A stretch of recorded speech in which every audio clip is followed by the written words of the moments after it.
ونصلی ونسلم علی رسولہ الکریم اما بعد من السمیع الشیطان الرجیم بسم اللہ الرحمن الرحیم۔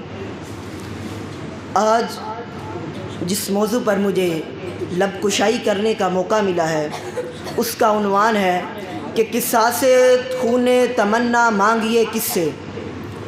اب میں باقاعدہ اپنی تقریر کا آغاز کرتا ہوں۔ سورج ہوں، زندگی کی رمق چھوڑ جاؤں گا، میں ڈوب بھی گیا تو شفق چھوڑ جاؤں گا۔ تاریخ کربلائے سخن دیکھنا کہ میں خون جگر سے لکھ کر ورق چھوڑ جاؤں گا۔ صدر و فہم و ادراک اور ایوان خوددار و بے باک۔ 11 ستمبر 1948 کا منظر ہے۔ کوئٹہ کے ایک ایئرپورٹ سے جہاز اڑان بھرتا ہے اور فضاؤں کا سینہ چیرتا ہوا کراچی میں آ اترتا ہے۔ ایک نفیس و نثار مریض کو ایمبولینس میں ڈالا جاتا ہے۔ ایمبولینس روانہ ہوتی ہے مگر راستے میں خراب ہو جاتی ہے۔ بر وقت طبی امداد میسر نہ ہونے کی وجہ سے پوری قوم کی نبضیں ابھارنے والے کی خود اپنی نبضیں ڈوب جاتی ہیں۔ منظر بدلتا ہے۔ 16 اکتوبر 1951 کا دن ہے۔ کمپنی باغ راولپنڈی میں جلسہ عام ہے۔ 40-50 ہزار کا مجمع ہے۔ ایک طرف مائک میں قائد ملت کی خوشنما آواز بلند ہوتی ہے اور دوسری طرف افغانی باشندے اکبر کے پستول سے 2 گولیاں نکلتی ہیں۔ ملت کے لیے اٹھنے والی قائد ملت کی آواز کو ہمیشہ کے لیے خاموش کروا دیتی ہے۔ پھر منظر بدلتا ہے۔ ایک معصوم بیٹی قوم کی کسی بھیڑیے کی درندگی کا شکار ہو جاتی ہے۔ منظر بدلتا ہے۔ ایک بیوہ عورت اپنے اکلوتے بیٹے کو اسکول بھیجتی ہے۔ اسکول پر دہشت گردوں کا حملہ اس بیوہ کے چراغ کا نصیب کا آخری گل بھی بجھا دیتا ہے۔ پھر منظر بدلتا ہے۔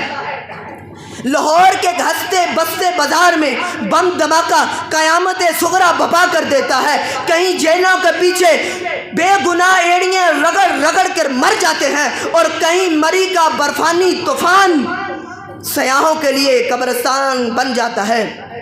جناب علی، کراچی کا سنسان راستہ ہی نہیں، راولپنڈی کا کمپنی باغ ہی نہیں، پشاور کا آرمی سکول ہی نہیں، بلکہ وطن عزیز کا ذرہ ذرہ اپنی تاریخ آنکھیں اور تاریخ تر نصیب لیے جو چلا رہا ہے زبان حال کہ قصاص خون تمنا مانگیے کس سے، کہ قصاص خون تمنا مانگیے کس سے، گناہگار ہے کون خون بہا گیا ہے۔ جناب صدر، وطن کی سوگوار فضاؤں سے نکل کر اقوام عالم کی بے ضمیری بھی ملاحظہ کریں۔ کشمیر کے اندر آٹوٹن کی صفاقانہ ضد خون کی ہولی کھیلتی ہے، لیکن حقوق انسانی کے علم بردار سوئے رہتے ہیں۔ برما کے اندر مسلمانوں کا قتل عام کا بازار گرم ہوتا ہے، لیکن حقوق انسانی کے علم بردار سوئے رہتے ہیں۔ اور پھر فرانس کے اندر کیا کچھ نہیں ہوا۔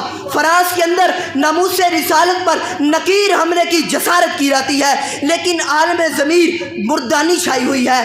پھر کیا نہیں ہوتا۔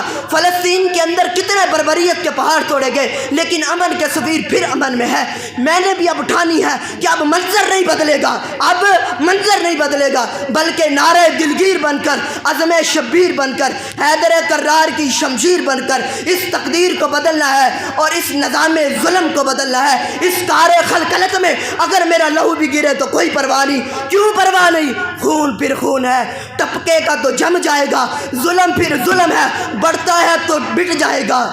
ذی وقار اقوام عالم کو خبر کر دی جائے، سامراجی خداؤں کو بتا دیا جائے کہ میں اقبال کا شاہین ہوں، پرواز سے ڈر کر اور تھک کر نہیں گرتا، بلکہ میں قہاری بھی ہوں، غفاری بھی ہوں، قدوسی بھی ہوں اور جبروت بھی ہوں۔ عصائے کریمی بھی میرا، ضرب جد اللہ بھی میری اور دولت عثمانی بھی میری، حیدری فکر بھی میری۔ میں اپنی زندگی کی آنکھوں میں آنکھیں ڈال کر یہ کہتا ہوں کہ ظالم میرا نشان مٹانے پہ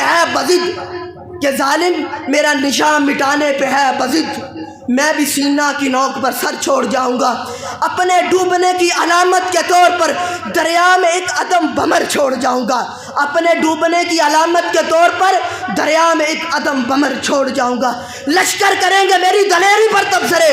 میرے مرنے کے بعد میں مر کر بھی زندگی کی خبر چھوڑ جاؤں گا. میں مر کر بھی زندگی کی خبر چھوڑ جاؤں گا. آپ کی سماعت کا بہت شکریہ.